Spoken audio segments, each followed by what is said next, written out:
ఇక్కడ ఒక అంశాన్ని చూడాల్సిన అవసరం ఉంది. ఏంది అంటే ఇది బీజేపీలో విలీనంపై క్లారిటీ ఇవ్వండి. బీఆర్ఎస్కు అసదుద్దీన్ డిమాండ్ అంటూ కూడా చెప్పిండు.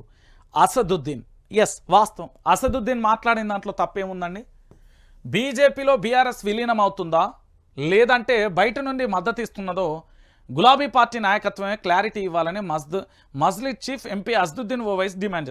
ఓకే, నీ డిమాండ్ కరెక్టే. మరి కాంగ్రెస్ పార్టీ డైరెక్ట్గా బీజేపీకి సపోర్ట్ చేస్తుందా?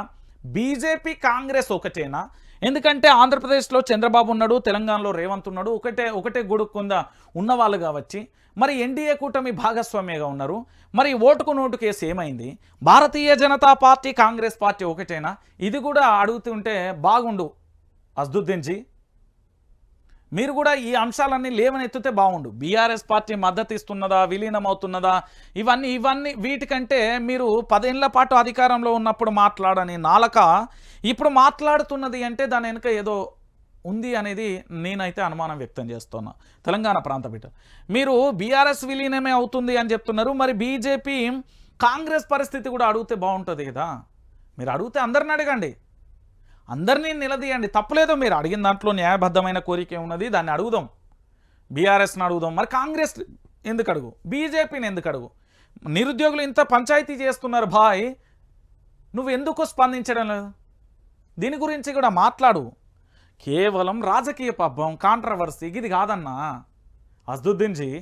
ఇప్పుడు తెలంగాణలో కాంగ్రెస్ బీజేపీ ఒకటి అని నేను అంట, దానికి మీరు మద్దతు ఇస్తారా? నిరుద్యోగులకు బీజేపీ ఎందుకు మద్దతు ఇవ్వలే అని నేను అడుగుతా, దానికి మీరు మద్దతు ఇస్తారా?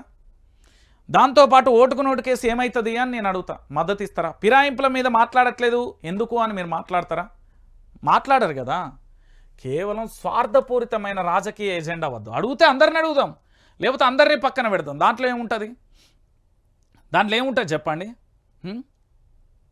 ఇక అమెరికన్ పార్టీ ఉపాధ్యక్ష అభ్యర్థి వాన్సన్తో ఉషా అమెరికా ఎన్నికలలో తెలుగు బంధం అంటూ కూడా చూడొచ్చు. రిపబ్లికన్ పార్టీ అభ్యర్థి జేడీ వాన్సన్కు భార్య ఉషా చిలుకూరుకు ఆంధ్రప్రదేశ్ మూలాలు. అమెరికాలో న్యాయ సలహాదారిగా ఉషా సుదీర్ఘమైన మన దేశం నుండి పోయిన తర్వాతే తోపు సూపరు, మనోళ్ళే ఏడుంటేంది మనోళ్ళే అంటారు. కానీ ఈడున్నప్పుడేమో ఒకటి ఎదుగుతాండ్రా అంటే 2 కాళ్ళు వైతే ఎట్లా గుంజాలి, వాడిని నేలకేసి ఎట్లా కొట్టాలనే స్వభావం మాత్రం ఇక్కడ చాలా క్లారిటీ ఉంది.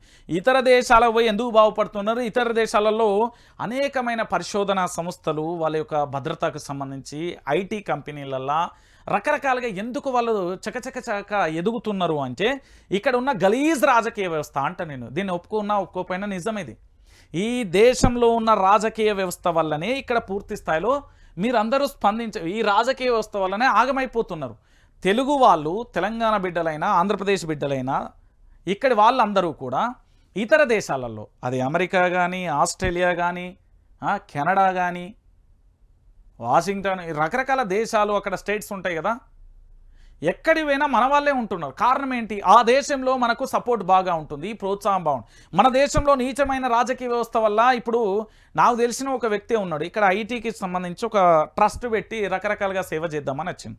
సరే, ఇందులో నా వాట ఎంత అని అడిగిందట ఓ మంత్రి. నా వాట ఎంత ఇస్తావు అని అడిగిందట.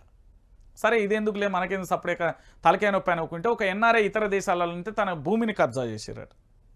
అంటే ఒకసారి మీరందరూ కూడా ఆలోచించాలి. నేను ఎందుకు ఈ విషయాన్ని చెప్తున్నానంటే ఈడున్నప్పుడేమో పట్టించుకోరు, అక్కడికి పోయినాక మా ఓడే మా కథ, ఎందుకు లెక్కలు ఇవన్నీ. ఇక మరో అంశం ఏంటంటే 24న తెలుగు రాష్ట్రాలతో కేంద్రం సమావేశం, విభజన సమస్యలు చర్చించాలంటూ కూడా చెప్పిన పరిస్థితి కనబడుతుంది. ఆంధ్రప్రదేశ్ తెలంగాణ విడిపోయిన తర్వాత పూర్తి స్థాయిలో కూడా మన విభజన సమస్యలు అనేది పెండింగ్ ఉన్నది, వాటిని నెరవేర్చాల్సిన బాధ్యత ఉంది.